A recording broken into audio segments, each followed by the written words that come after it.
Hello, everyone. We are live, and it is the first day of Pride Month. Super excited. I'm wearing my Pride Started with a Protest shirt that I got from the Human Rights campaign. So, hopefully, all of you are doing well. I know that we had Memorial Day weekend here in the United States. Hopefully, all of you had a good weekend and are having a good time celebrating Pride as well. So let's see if I can get Michael on. I'm trying different angles in my room to see what I like most. Hello. Hey, how's it going? Good, how are you? Good, good. I just saw that you also have your Pride shirt on. Yeah, Happy gotta Pride, happy represent. Pride. Yeah. Mine says mutant and proud. Also like a huge X-Men nerd, so it's all of the queer Oh, X-Men. I absolutely love it. I was Yeah. actually joking with one of my friends. She got the COVID shot and like her arm started like getting red all the way down and I was like, you're turning into a mutant. There are worse things. There are worse things. That's how it started, actually. They kind of hid that in the series. Right. Yeah, of course. But thanks for having me today. Yeah, I'm glad you were able to do this. I know that we had to like rearrange the time a little bit, but I'm glad we were Yes. able to still keep it on today. Yeah, me too. And this is episode 99. Yes. Congratulations. That's huge. Yeah, it's crazy. I when I started this, I thought it was just going to go until like election day, just Yeah. to kind of keep people's morale in a good space until then. But it's been going steady, and I've really been enjoying it. Cool. Good. Yeah, we definitely need the rally of morale to just continue. Like, Yeah, keep just it keep up. the positivity going. Yeah. Well, I'll let you introduce yourself so people know who you are, and then Cool. we can kind of just jump into a discussion after that. Okay, cool. My name is Michael Callahan. I am coming to you from Washington Heights, New York City. I am a performer, choreographer, just kind of creative, moving person. I am currently in the cast of Aladdin on Broadway. So I am very, very excited to be returning to that in a few months as Broadway reopens up. But yeah, I grew up in Louisville, Kentucky. Went to college in North Carolina at Elon University, and moved to the city after that, and have kind of been doing the performing arts thing since then. And I've had a wonderful time, and it's been a really weird year and a half of like Yeah, I can figuring imagine. out how to navigate my career that doesn't exist as an industry at the moment. Um, but it's actually the silver lining, the positive spin on it has been that I've discovered, so many new avenues, new things about myself, and just kind of, I feel like I'm coming back into the theater world with a new understanding of how I would like to function and who I would like to be in that space. Yeah, So I'm super excited for that. It's also terrifyingly nervous, yeah. or nerve wracking. So yeah, I'm like dealing with that duality at the moment. Yeah, I saw one of your posts the other day kind of talking about like how you're extremely excited and gracious for like getting to go back and be a part of like Broadway, but like I Yeah, mean even going back into that like you've had a lot of time to think. Like I think a lot of people even if it's not in like the creative fields going back to work, you kind of start to think about like how you were treated before. You now know that it's possible to do certain things. I right. know for my company that I'm still currently working with now, like a lot of people are asking if they can work virtually still, just because that is Nice. something that is possible. I know that before the pandemic, like they made it seem like you had to sell a kidney to just work from home one day because you needed to for personal reasons. Yeah, And now it's just like, see, it is possible. So just kind of exactly. understanding that. Yeah, and I feel that um, I'm so proud to watch so many people have the agency to ask for what they want or need. I feel like that's something that's really come out of this. Like what you're saying is, I mean, there are situations I was in pre-pandemic where I would be terrified to ask to work from home because I have all those conceived notions of what that means and what it looks like, and now we're like, nah, this is what I need to be a functioning person. So I love that people are finding that agency. Yeah, I think that when it comes to like the performing arts as well, like that's an extremely competitive thing. And I think that when it comes to getting a role and getting casted for something, I think that a lot of times you're too scared to ask for anything else because you're just like, you know what, I don't want to mess up my chances. I don't want to be blacklisted in any sense to Right. where like people talk negatively about me and I never get casted again.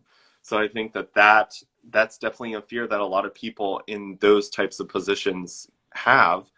And I think that a lot of people have taken this time during the pandemic to see their self-worth and know that mental health is really important. And I think that a lot of people have put their mental health at the front line, and that's always kind of been at the back burner for a lot of people Totally. because they've always worried about making money. So the mental health a lot of times gets put on the back burner and they're like, Yeah. I'll just deal with it eventually. Yes. Yeah, absolutely. So since it is Pride Month, since this is like a completely different Pride. I know that last year was supposed to be like the 50th year of celebrating Pride. Of Yep. course, that didn't really happen because of 2020.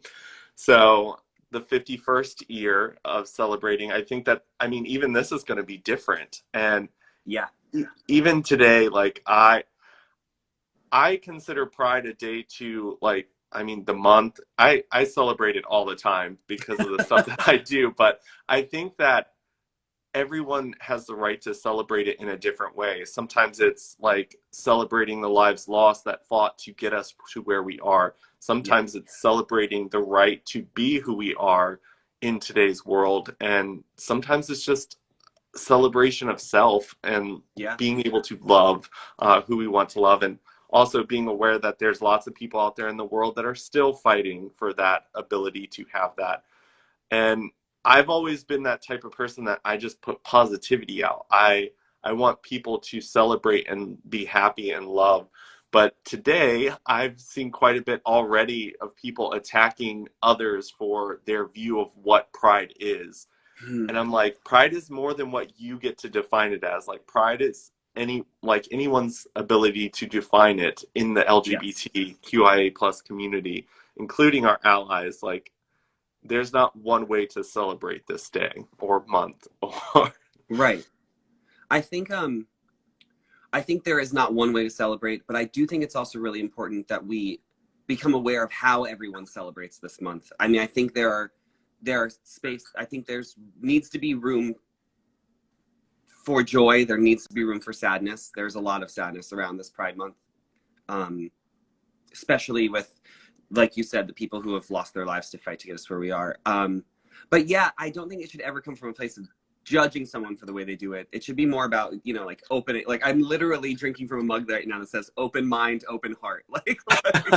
Like that's kind of how I think we should approach it. Is like, um, yeah, taking in how the rest of the world wants to celebrate this, and yeah, we have no place in telling somebody how they should function and how they yeah, should celebrate and express their pride. yeah. I mean, my shirt with the whole like pride started as a protest, like being aware of that I think is really important, like understanding that we have come a long way, like Yeah. to be LGBT anything in a public eye and not be like hurt or attacked instantly for it. Like that's a huge privilege that we have in this day and age. And also being young and getting to experience that, I think Yeah. is also a huge privilege because there are still people that like were alive during the AIDS pandemic, and a lot of their fellow friends that were alive at that time like passed away quickly and never got to see being older. And I think there's just a lot of history about pride, but then also we have to take into consideration that where we are in life doesn't necessarily mean everyone else is in that same spot in their journey. There are still people who just came out this year, Yeah. and it's their right to, it's okay that they don't know the whole history of the LGBT community because they are just learning who they are as a person. And I think everyone has the right to like celebrate in that sense. Because for me personally, like it wasn't until much later that I took any time to educate myself around the history of it. I was still like in the process of not hating myself. Yeah. And I think that prides were really helpful because I got to see people celebrating happy, kissing their boyfriend in public, holding hands. Like Mhm. all of that stuff scared me to death when I was like first coming out. And then like I had the whole religious stuff like wrapped Okay. into my thoughts as well. And all the prides I've been to, I've been able to see like churches that are participating, and like that meant a lot to me, and that helped me like let go of that self-hate that I had. So I think that there's tons and tons of aspects. um, it's not all about like parades and stuff like that. It's not all about companies changing their logos to rainbow.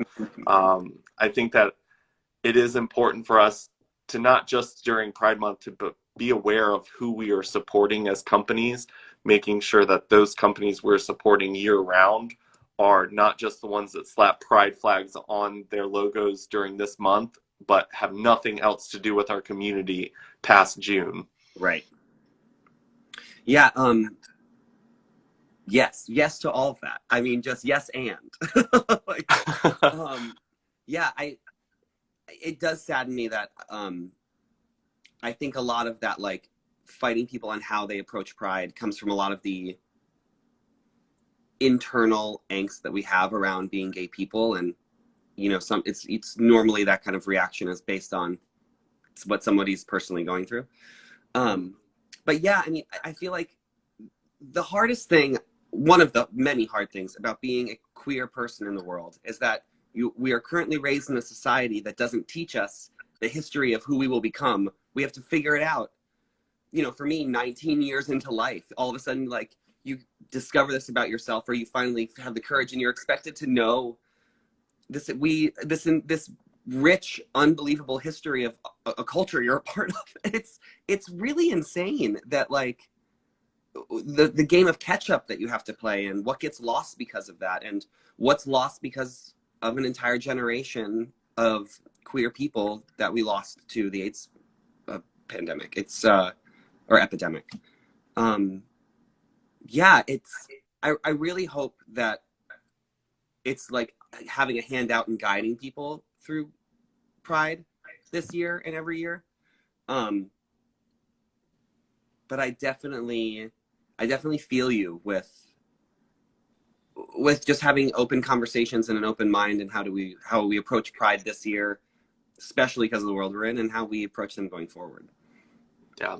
I mean, I was very proud of the LGBT community last year, and how they joined the fight for Black Lives Matter. I loved how quickly that kind of tied into Pride Month, because that was very like Yes. towards the end of May was when all of that really started to like break loose, and people were starting to turn the cameras towards that. And I think that when it comes to that type of thing, like our our human rights, the Black community is very much tied into the human Of rights course. campaign when it comes to how we've fought for equality.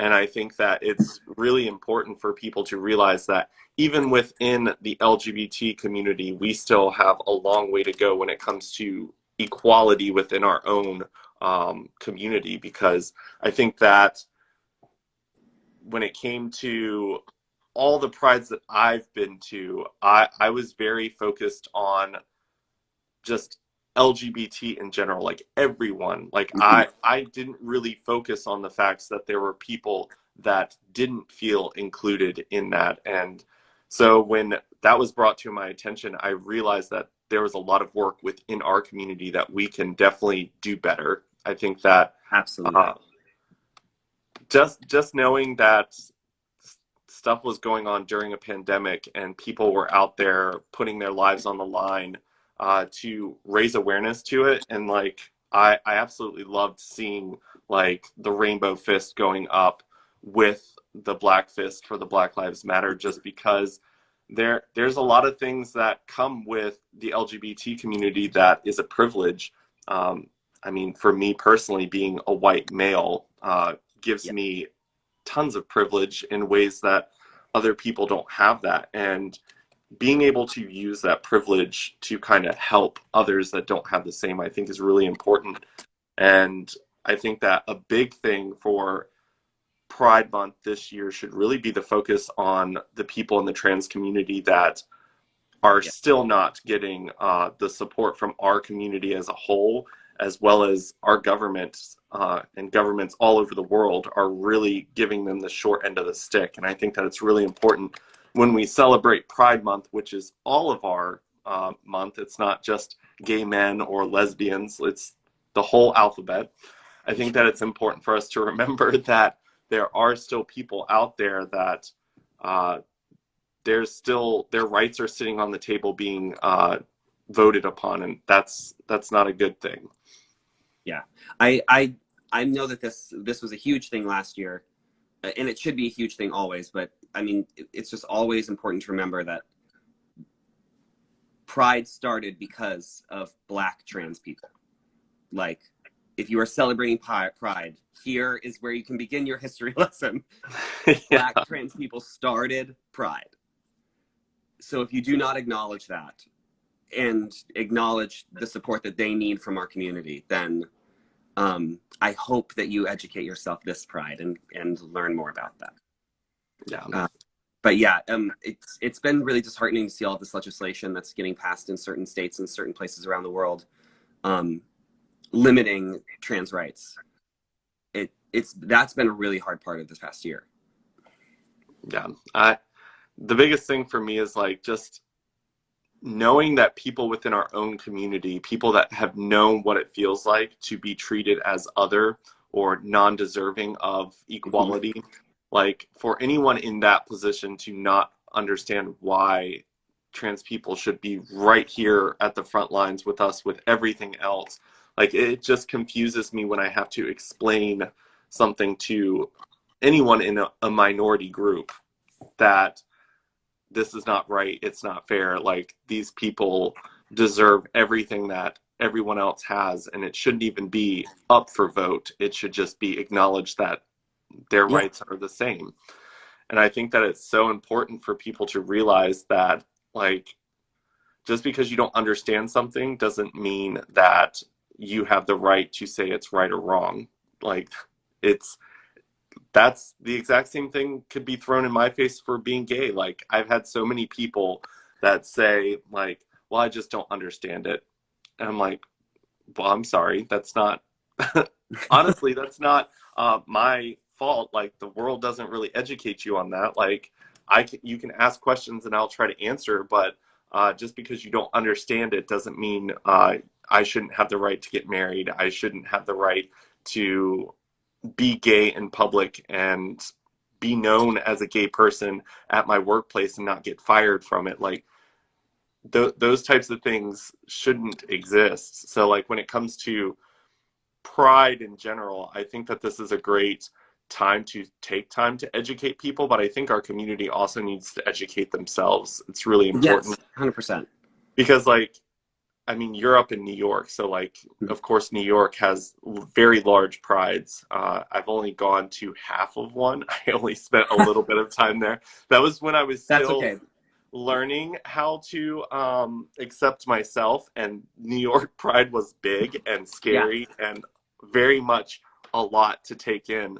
And I was still like, at that point, I was still in the process of saying like, I support gay people. I didn't say that I was a gay person. So I say that I didn't fully experience that pride because I was still in denial of who I was as a person. I'm so glad you got to experience that. I mean, Pride here is, even last year, you know, we had a march rather than the traditional. Well, I guess it was truly a protest and a march last year for Pride. COVID safe. It was a really, really amazing, beautiful, safe space. Really accenting Black Lives Matter and Trans Lives Matter, which was a beautiful part of it. But I mean, previous to last year, it can get epic here in New York City. It can be a lot. And I think like what you were saying earlier is it's important to know that if the big parade of 1 million people is not for you, that is so okay. That is so okay. You can still celebrate Pride in a in your home alone or with a small group of people, like however you need to. Yeah. I have been to the parade only once because for me, like that big group of people is a lot as well. Not just because it's a big group of gay people, a big group of any kind of people. I'm like, no. Um, Yeah. but I do I really enjoy the way New York embraces Pride throughout. Well, all year, but specifically this month. Uh, in terms of supporting small local gay bars, um, supporting queer-run businesses here. Like that's something that I really enjoy about being in the gay community here is how much emphasis there is on the queer community supporting each other in very small ways. Yeah.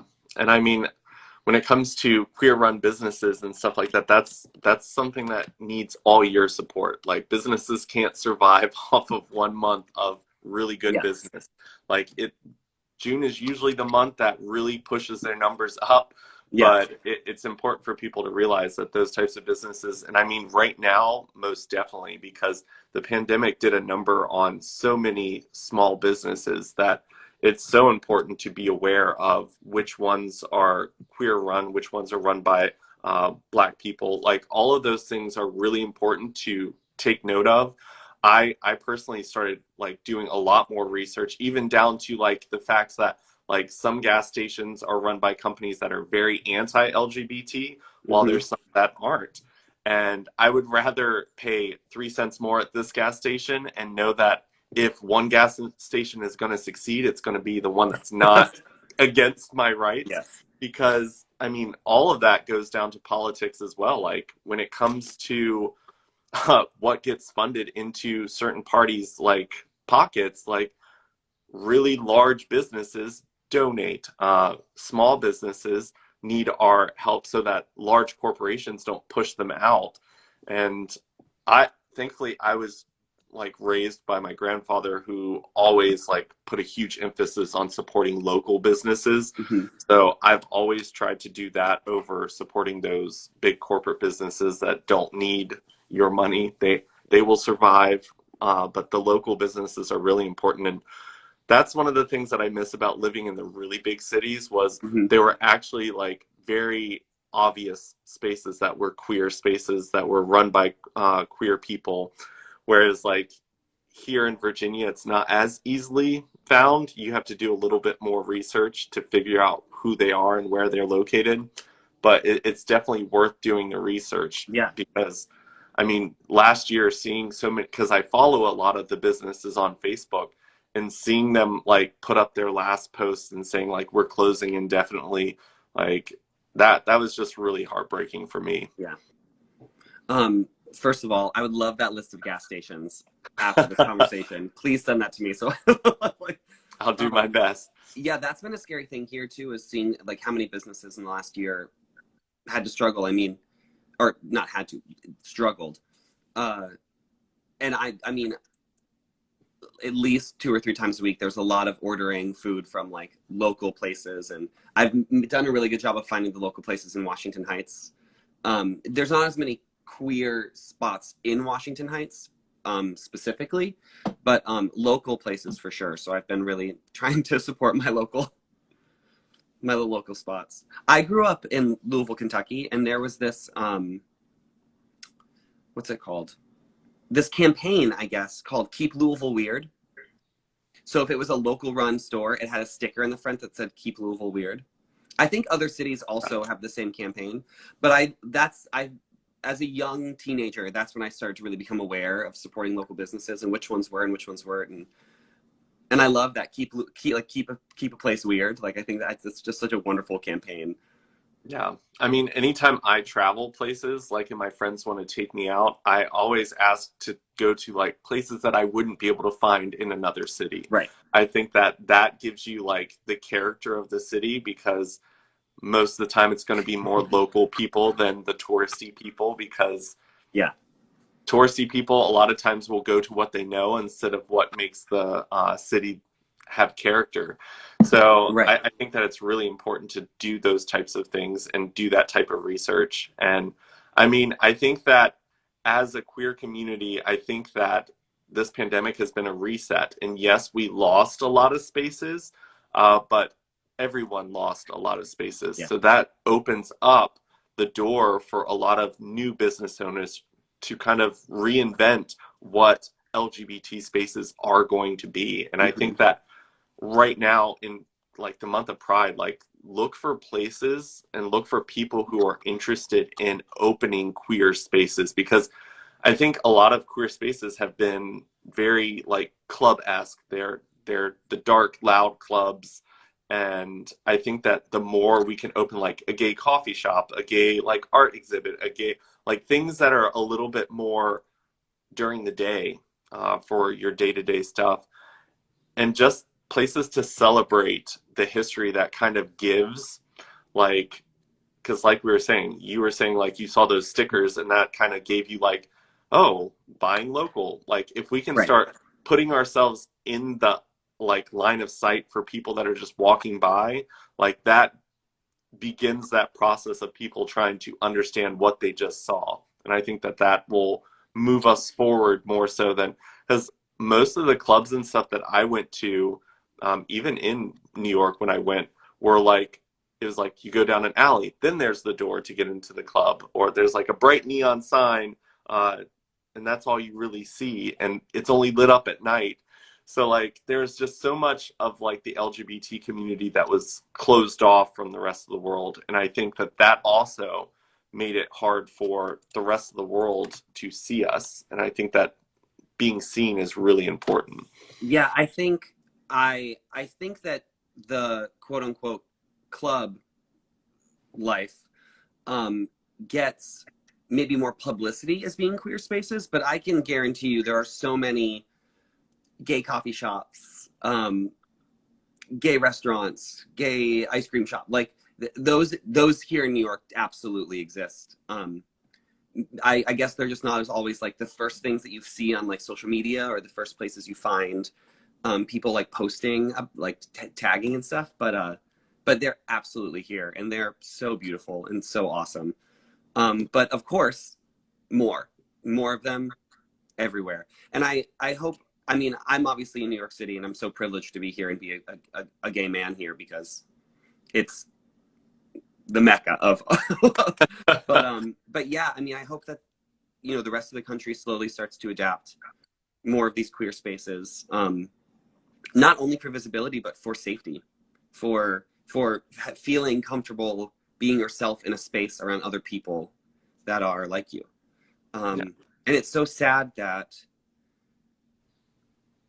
I can only speak for myself. I don't know how old you are, but that I grew up in a world that was just starting to have spaces for me, and now also because I'm in New York City, have a ton. So I just hope that we create them for the young queer people to safely and healthily enter the world with us, Yeah. especially in places where there is not as much representation. Yeah. um, I mean, I just recently moved to a city, so, and Richmond isn't like huge compared to New York City, of course. But I lived in a very rural area after living in large cities like Chicago, going down to Orlando and places like that, where I learned that I was accepted. And then moving back to a place where I was tolerated was a very different feel. And I think that sometimes because a lot of LGBT people will move to the bigger cities because it is safer and there are more people from our community there. Whereas like living in the more rural areas, coming back, like I had thought we had progressed very quickly moving to the city. I was like, wow, like LGBT like equality is like it's coming fast. But moving back, I realized that it's the same out here. Like, and I was not as moved by how quickly we were moving towards equality here in the more rural area. And I think that it is important to realize that we can't leave those spaces behind, because when you're commuting from city to city, like I call them the safety bubbles, Yeah. because it's a lot safer. Because I always say in the cities, like if someone calls you a faggot and does something hateful to you, more likely the community is going to join in to protect you as an LGBT person. In the rural areas, if someone does that, it's more likely the rest of the people are going to join the bully in harassing the gay person. Hmm. And I think that it's important for us to realize that when we speak loud in spaces that we are safe, we have to realize that a lot of our community is not in that safe bubble, and Yeah. they will be the ones that deal with all the problems that we cause by being loud and making it aware that we still deserve equality. And that's why I stayed in the rural area for so long, because I really wanted to be a voice for the community. I see. Okay. And it's a lot different when Yeah. you're screaming and you're the only one saying that LGBT people deserve rights. And of course, like, it's growing. Lynchburg had their first Pride in 2019, which I Mhm. thought was phenomenal. Stanton, Virginia has had Shenandoah Pride for a while. I did a live with someone who kind of started that whole movement over there on that side of the mountain.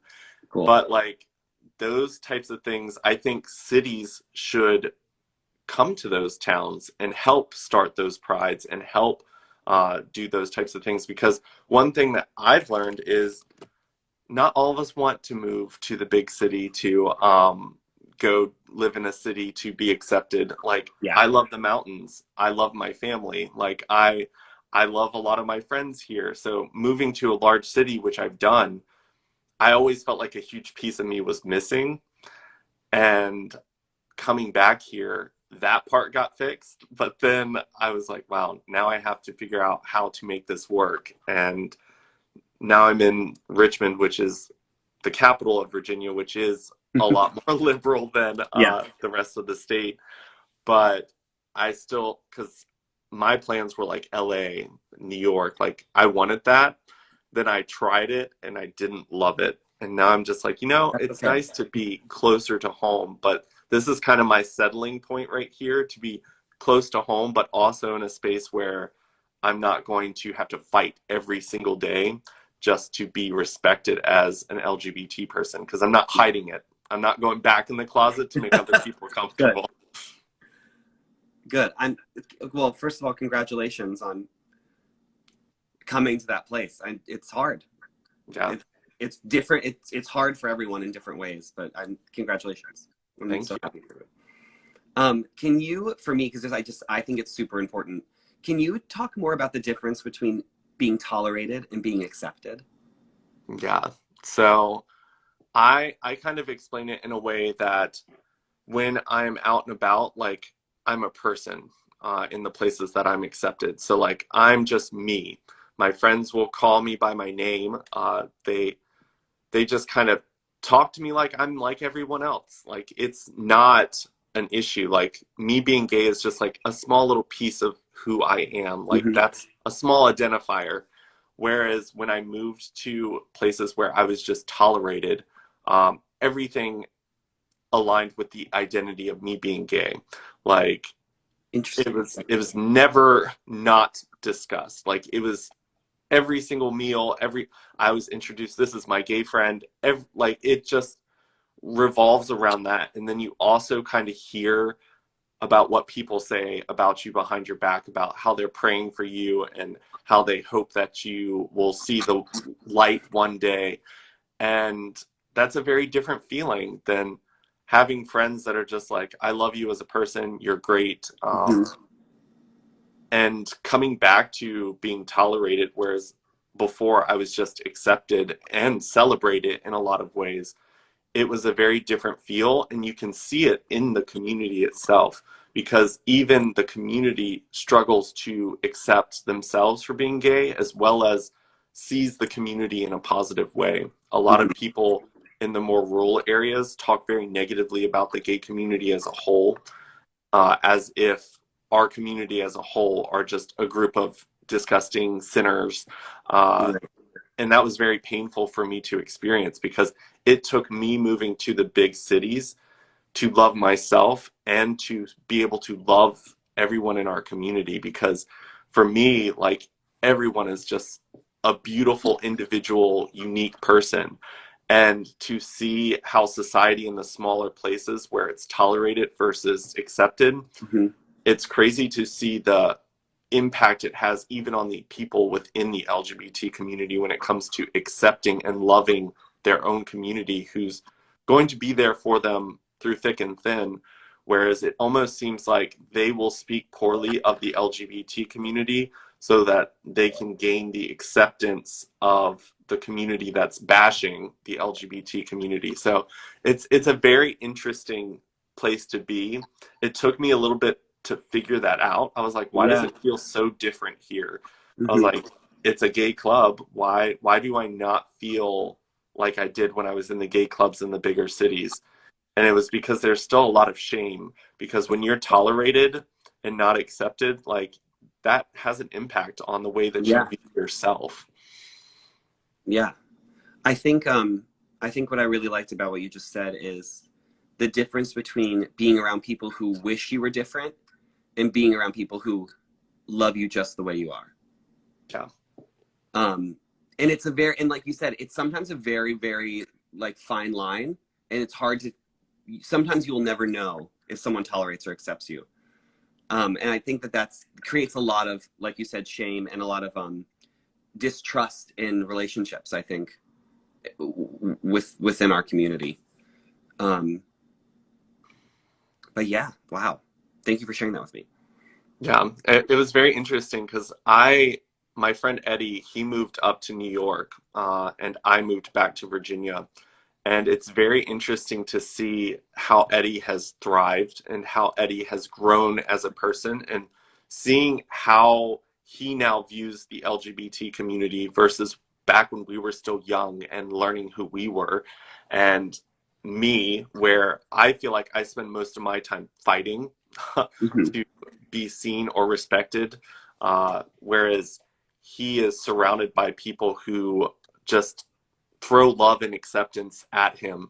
And that's given him the ability to explore himself in ways that a lot of LGBT people don't get to explore in areas like here. Like, I applaud anyone in our community that goes a little bit further to push the limits.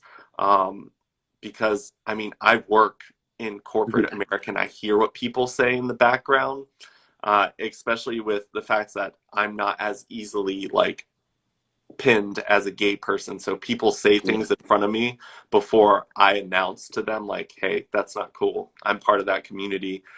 And I applaud people. Like, here, to see a guy wearing makeup, like, that's huge. Like, you don't see that. And whereas you go to the city and like it's normal. People walk around like that. Yeah. So like, here, when people do that, like, they are most definitely the like pink elephant in the room. And you have to be brave because there are going to be remarks said. You already know that. And I've just kind of made it my business to, like, anytime something like that is pointed out by someone as being weird or not normal, I'm like, what is normal? Why is that weird to you? And just like question it a little bit, because I think it's important for people to point that out, because sometimes people don't realize how hateful they're coming across. Yeah. And it always amazes me how scared people are of things that they don't understand. It's I mean I ridiculous as it sounds, it still surprises me sometimes. I'm like, I mean, Yeah, I like I kind of live my life by the fact that if if it's not hurting you or someone else mentally or physically, there might not be anything wrong with it at all. It's just kind of like that's my barometer for most things. yeah, Um, but yeah, I mean, and yes, it's I'm also constantly in awe of the bravery within our community of people so clearly and loudly being themselves in places where it is scary. yeah. Um, I what was I going to say? I was thinking about how you were saying that people don't assume that you're gay. So they say things in front of you. I I I ugh, I love humanity. I just sometimes don't like people. Like I don't understand. I it makes me so sad that we live in a world where people are like, as long as there's nobody around who it could offend, it's okay to say. Yeah, that's, and I think that that's where allies come in really like in Yes. handy because, and we need our allies to be strong allies, not just people who love us when we're standing next to them. But like, it's important that even behind closed doors when things are being said, and also like allies, I think it's important for people to realize that if I'm gay and I'm sitting in a room and someone is saying things that are not appropriate, it would be nice for an ally to step up and say something instead of me having to do it because I already have to do it every single day of my life. Right. And if you're an ally, like, do it. I do Yeah. it for everyone else too. Like, I just think it's really important for people to realize.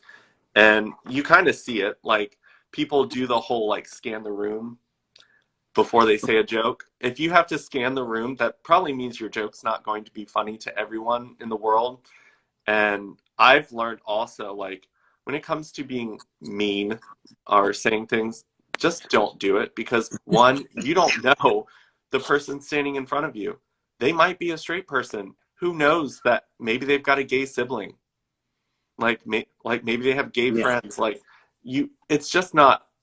It shouldn't be acceptable to be like that, and that's why like I kind of had to become stronger as a person Hmm. and really put my foot down every time I heard that. And I've called, you can ask my friends, like, I call it out, even if it's going to be an awkward moment. Like, even if it's like we're with a group of like 8 people I don't know and I'm only there with my friend and someone says something, I'm going to call it out. Like, I'm not going to wait for a moment for it to be more polite to them because their comment was not polite to anyone standing there. So I was just like, I'm sorry.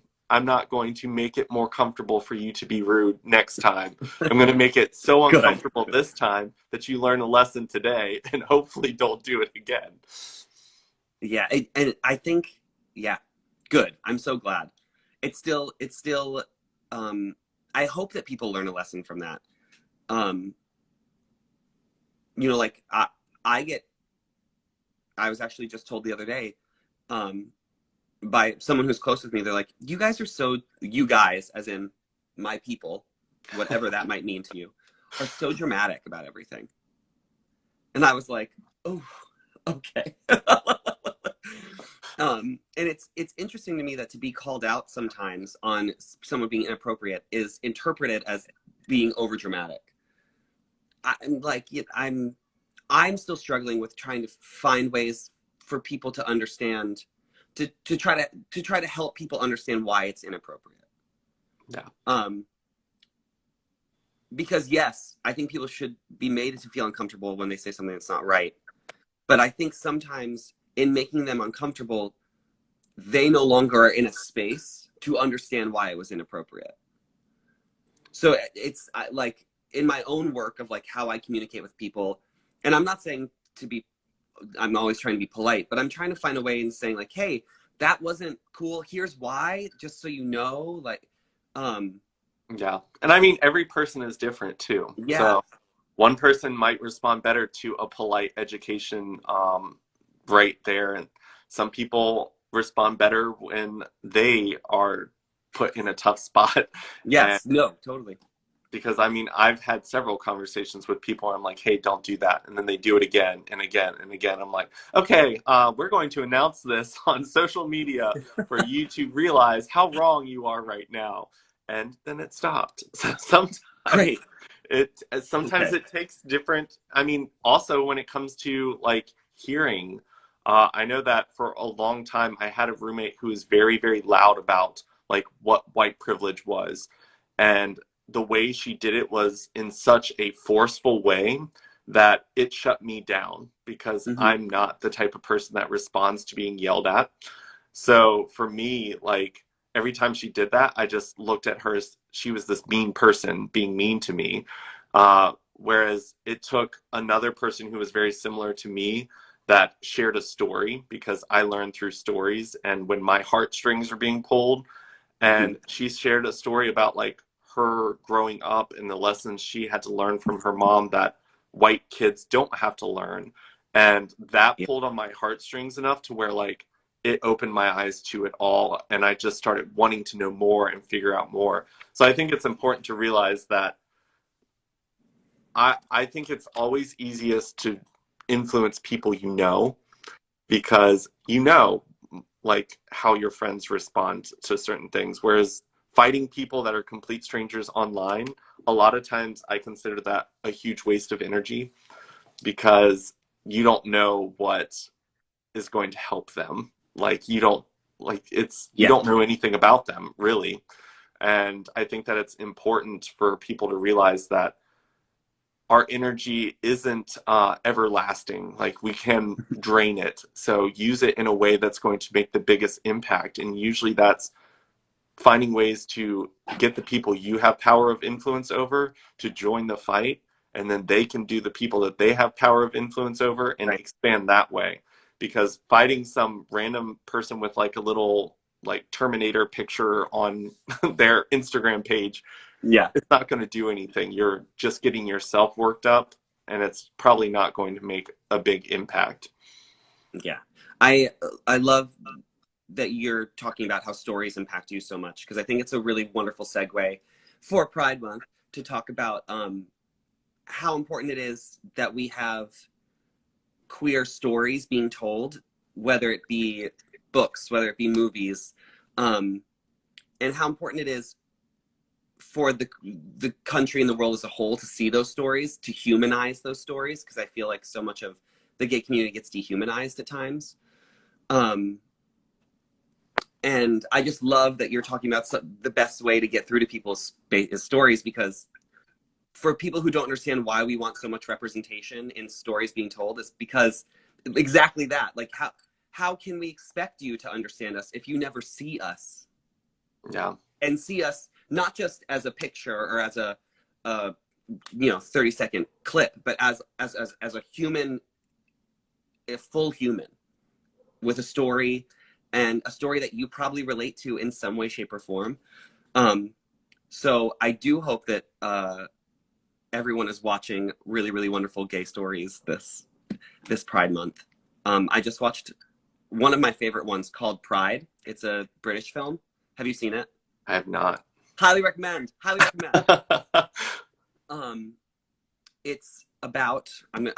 How do I summarize this? It's about uh, the minors, the relationship between the minors and the gay community in England when the miners were on strike, and how the two minorities came together because they had the same enemy, uh, and how they found learned to accept each other. And it's really beautiful, and it's based on a true story, and it's one of my favorites. So I give that to you for your Pride what Month. what streaming platforms can it be found on? Because I I'm now pretty have sure. access to them. I'm pretty sure my boyfriend and I watched it a couple nights ago. I think we watched it on Amazon or HBO, one of the two. Okay, I could awesome. totally be wrong, but I'm pretty sure it's one of the two. I'll look it up. Yeah. Uh, Um. I Another thing that I think that's important for people to realize, and this is something that I started to realize after I started talking to some other performers, is like even in the stereotypical places where you think being gay is more celebrated, like in the acting world, like Mhm. that's, you're like there's tons of gay people there. uh that is still a very hard space to be gay, even though like you assume that's where gays go to find family and love and acceptance, which I know that there is a lot more of it there, but Yes.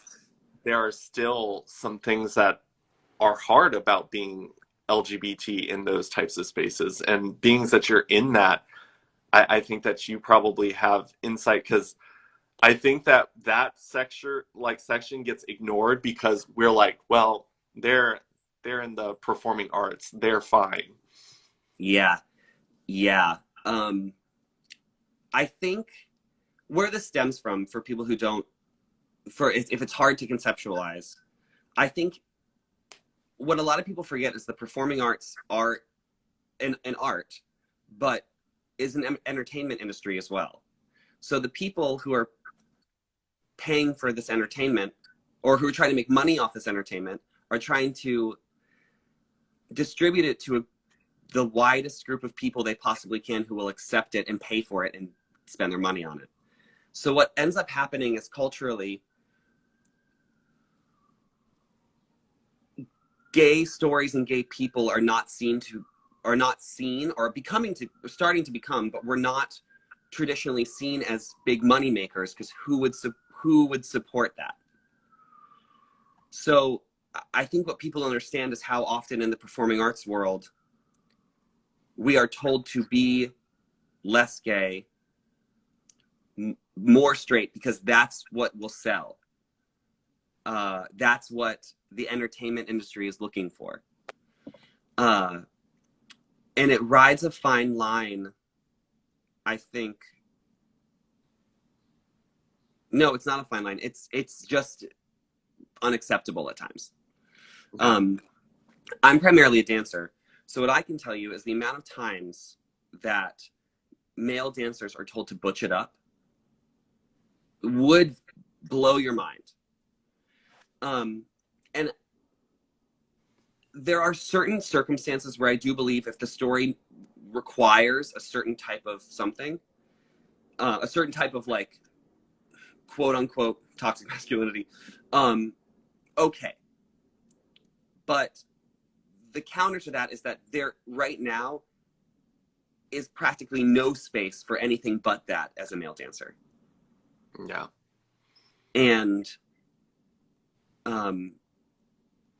it ends up being very difficult for performers, like you said, who are in a social community of people who are so much like us, and then we go to work and we're told, hey, that's fine as long as it's not here. Yeah. And there are times where I've been told, like, well, the story doesn't require that, or the story needs this, but the story doesn't really need that. That's just your preference. Yeah. Or whoever's in charge's preference, or whoever's paying the bills' preference. And that is a really hard line to walk sometimes. And it's really, truly, it's a horrible mental game at times as well. Yeah, I was stunned by the fact that I actually have a friend who is gay and doing Broadway things, but he is in the closet still because he is afraid that it will hurt his career to be known as a gay person, because he's afraid that it will limit. And he gave examples of things he's heard when it comes to when they're casting for things, and it's scared him to locking his closet door and not want to come out, where he is still gay. He has people, but it's also hurting his ability to have relationships, at least healthy ones, because people don't like the idea of hiding that about themselves if Yeah. they're in a space where, like New York, where it is more acceptable to be gay and to date someone who is constant. And when you're in the closet, there's a lot of things that you get upset about and freak out about, when more likely it wouldn't be as big of a deal. Like, I've had people where, like, if I put like a thumbs up on their picture, they'll be like, hey, can you go unlike my picture? Like, I don't want anybody knowing I'm gay. And I'm like, um, a gay person liking your stuff doesn't make you gay. I promise. Like, that's Yeah. not how this works. And if people are going into your likes to look if there's any gay men that's liked your stuff, like, they're going way out of their way to be really hateful, because Yeah. it should be a gay person's choice of when they can come out. But the fact that society has even put restrictions in a space that is very, very full of LGBT people, it's kind of sad. And I also think that when it comes to minority groups, when it comes to like their race, like there are so many roles that gender or race isn't necessarily a deciding factor in that Yeah. character. That character, like I absolutely love shows where they put a girl where there's normally a guy, just because it's different. But that character didn't need to be a guy, but they chose to make him a guy in history. Right. And when they switch it up, I think it adds more character to it. And I think the more diverse they can be, like I think that would make it better. Yeah. Like Disney with this new Beauty and Beast that they put out, when the bookkeeper was black, and then several other people that were at the castle were also black. I think that color of skin wasn't like a thing there, but it gave, once again, that's a role model for a little kid that Yeah.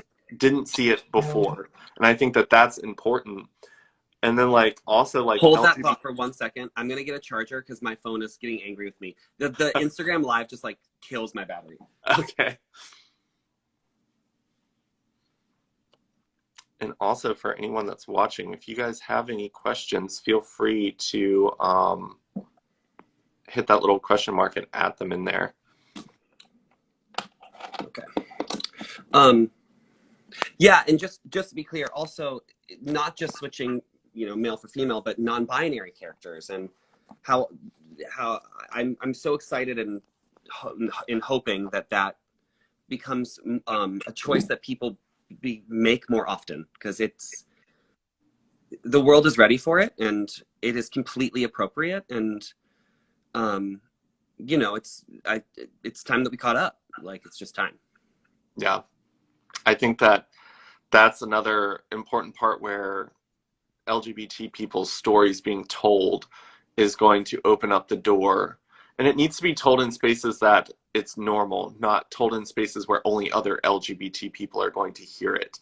I think that schools need to wrap our history into the history books. They need to, because I mean, we've been in history like for a while, probably since the beginning of time. But I think that it's important for people to realize that there are LGBT people out there, and we've always been there. It's not, we just crawled out of a crack here recently. But like, stories need to be told. I think that, I mean, the prom show that came out, I think that was nice just because for once it wasn't a gay man story being told. I think that was nice. More stuff like that needs to be coming out, and more stuff like that needs to be written right from the beginning with the intention of being inclusive of everyone that is interested in roles, because we need to stop finding plays and finding books and movies to make that don't include everyone. And that starts right from the beginning of being inclusive, from the creation of it. Yeah. I might be overly optimistic in this opinion, but I do feel like a lot of the stories and art that's being made now are coming from this inclusive space. Like, I feel really confidently about that, and I'm like so in awe of it. Where I get really where I feel like there's still a gap is anything that's being redone. Like, whenever we do a revival of something, whenever we remake a movie, it's fascinating to me that for some reason, because it lived as one thing once, we have so much trouble reimagining it as something else. And I really, like, me personally, like, that is a goal of mine. Like, as I choreograph and go forward as an artist, is taking quote unquote older stories and reconceptualizing them with inclusivity being at the forefront of the concept behind it. But I do feel like all the things I see being made right now, it's obviously not 100%, but the amount of things that are starting with inclusivity as their baseline in being created right now is really awesome. Yeah. Like, new works, especially because we've had a year and a half of so much collective trauma the creative world's just like booming right now. But I really hope that we invest in taking these older stories that are like, here's why that doesn't work, or here's what we can change. So why not? Yeah. And I think I really do believe people are eager to see older stories done anew. Yeah. I mean, I remember, I think it was in 2019 when there were rumors going around of The Little Mermaid being remade Uh-huh. and how they were going to cast a black girl as Ariel, and how upset people were at, like, there were so many crude, hateful things being spread about casting someone who she would have done a phenomenal job. And it was kind of scary to see how much backlash it had. I'm like, the original isn't going to be erased. She's still going to be that little redhead mermaid. The like live action one just is going to be a little black girl. For like, why is that such a problem? Like, it's just, there's so many things that, because you were talking about revive, like bringing Mm-hmm. old things and giving it a new twist. Like, I think that that's really important, but I also think that just like giving it a whole new story instead of trying to give the Little Mermaid the same story with different skin color. I think that this next Little Mermaid just doesn't need to be Ariel. She can be another Little Mermaid that exists there, maybe 100 years after Ariel has passed away, and there is a new king under the sea, and it just happens to be this little black girl's family as the reigning mermaid family under the sea. Yeah, so yes, absolutely, remakes, new stories being done, but I really do believe that despite the negative comments, that Ariel's a fictional character. She can be whatever we want her to be. Like, it's just Yeah. It's so crazy to me that is such a hard thing for people to accept. I had honestly, like, the honor of being part of the Cinderella cast when Keke Palmer took over for it. And she was the first Black Cinderella. Obviously, Brandy, 90s version, but first live, like Broadway Black Cinderella. And I will never forget the curtain coming up for her to do her whole bow, and we're all out there. We've already bowed and we're waiting. And she walks down stage, and the sea of people in the audience were different. There were little black girls looking up at her with a look on their face that was, for the first time, seeing themselves as the princess. It is our white privilege that we do not know what that feels like. Yeah. To, for the first time, see somebody like yourself. And I was so honored to be part of that.